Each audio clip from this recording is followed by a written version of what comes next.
بسم اللہ الرحمن الرحیم۔ کیا آپ چاہتے ہیں کہ اللہ آپ کے رزق میں برکت عطا فرمائے تو استغفار کو اپنی زندگی کا حصہ بنا لیجئے۔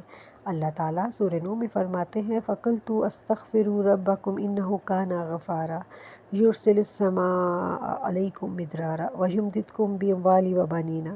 ترجمہ: پس میں نے کہا اپنے رب سے بخشش مانگو، بے شک وہ بہت بخشنے والا ہے، وہ تم پر خوب بارش برسائے گا اور تمہیں مال اور اولاد سے نوازے گا۔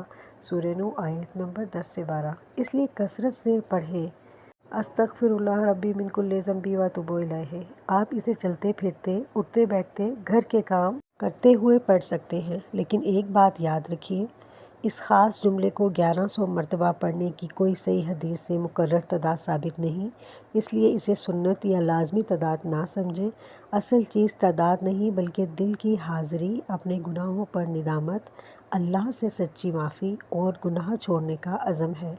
اللہ کے رسول صلی اللہ علیہ وآلہ وسلم خود بھی کثرت سے استغفار فرمایا کرتے تھے، تو آج سے استغفار کو اپنی زبان کا معمول اور اپنے دل کی توبہ بنا لیجئے۔ اللہ تعالیٰ ہمارے گناہ معاف فرمائے، ہمارے رزق میں حلال برکت عطا فرمائے اور ہمیں اپنی رحمت کے سائے میں رکھے، آمین یا رب العالمین۔